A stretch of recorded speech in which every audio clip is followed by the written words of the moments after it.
Tadi kata Bu Kony bilang kita terlalu Gaza. Di mana kepentingan nasional atas keputusan kita bergabung dengan Board of Peace? Lo bagaimana sih? Lah kan pembukaan udah jelas bahwa itu bagian dari kepentingan nasional. Kita mengingkari undang-undang, kita menganggap konstitusi sendiri kalau membiarkan hal itu. Gaza ini produk dunia, nggak ada lagi negara yang seperti ini sekarang, sudah musnah. Terus kita membiarkan begitu, ya kita menginjak-injak konstitusi kita sendiri dong namanya. Jangan sampai, kalau umpamanya tadi dikatakan gegabah, saya mau balik. Kalau begitu, mana bisa kita mengambil keputusan untuk tidak bergabung, hanya dengan kecurigaan, hanya dengan kekhawatiran, hanya dengan prasangka buruk, hanya dengan pesimisme. Kapan kita membangun dengan penuh optimisme yang seperti ini? Kapan? Ini waktunya. Ini waktunya bergabung dengan Board of Peace, justru menunjukkan. Jangan lupa yang bergabung ini Prabowo Subianto, yang kemudian dunia telah mengakuinya sebagai macan diplomasi. Ini kalau menurut saya gegabah itu begini, gegabah itu karena begini. Pada waktu ada pertemuan di Davos, itu saya yakin semua delegasi tidak tahu bahwa akan ada prosesi penandatanganan terhadap piagam BOP. Nggak ada. Dan itu Pak Menlu sendiri mengatakan bahwa ini karena sangat mendesak. Artinya apa? Saya yakin pasal-pasal yang ada dalam piagam BOP itu belum pernah dikaji. Jangankan oleh Kemlu, oleh beliau-beliau yang ada di sana di Davos belum pernah dilihat. Sekarang kalau kita lihat ternyata seperti itu. Apalagi saya bukan mau curiga, Trump itu mau seperti Louis ke-14. Louis ke-14 mengatakan, "L'État c'est moi." Negara adalah aku. Aku adalah negara. Sekarang Trump mau mengatakan, "Le monde c'est moi." Dunia adalah saya. Saya adalah dunia. Sayalah yang menentukan terjadinya katakanlah perdamaian. Dan perdamaian itu seperti Pak Prof. Hamid katakan, oleh Trump selalu diikuti dengan yang namanya kekerasan. Dengan yang namanya tarif. Kamu tidak ikut saya kenakan tarif. Kamu tidak ikut ini, saya serang kamu. Itu sudah nyata. Dan negara-negara Eropa semua sudah mengatakan seperti itu. Bahkan Australia, bahkan Singapura sudah mengatakan seperti itu. Berarti Trump merakit BOP untuk kebutuhan dia sendiri, untuk kepentingan dia sendiri. Baik, Azbullah, Anda setuju? Saya menyimak dari tadi, ini profesor, guru besar dan para guru bangsa semua. Tapi saya sedih. Semoga saya bisa menyampaikan apa yang ada di pikiran saya. Sedihnya adalah satu. Karena saya khawatir jangan-jangan yang kita sampaikan semua ini tidak membantu masyarakat memahami bahwa kita bangsa Indonesia tulus ikhlas mendukung Palestina. Saya yakin di semua pembicara ini semua dukung Palestina. Tapi gara-gara framing pemutusan, saya khawatir justru yang kita bicarakan tidak membantu rakyat kita dalam memahami ini. Padahal kalau ditanya semua ini kurang lebih saya yakin sama. Kita dukung Palestina, dukung Palestina. Kita tidak suka dengan kebijakan Trump, saya yakin sama. Ini semua kita kritis terhadap Trump. Bahkan yang kritis sama Trump bukan hanya Prof. Hikmah.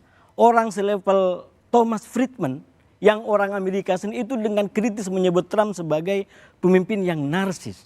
Jadi ini titik kesepakatan. Jangan kemudian dipecah belah untuk kepentingan katakan pemberitaan. Termasuk presiden, DPR.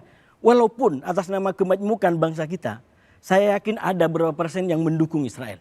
Kita bangsa besar, jadi kita hormati. Tapi kalau disurvei secara umum, hakul yakin hampir bulat mendukung Palestina.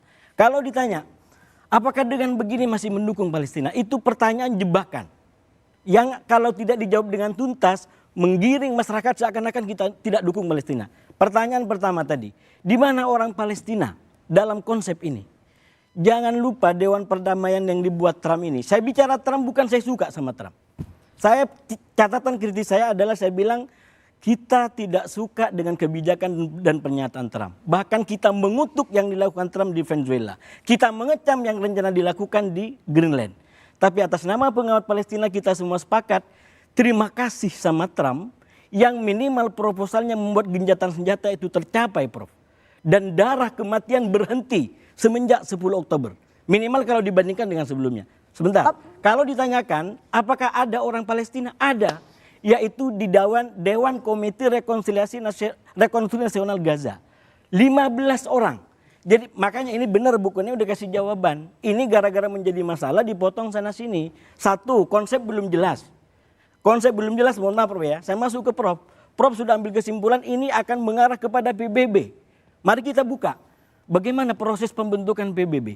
Bisakah PBB hanya didukung oleh 26 negara?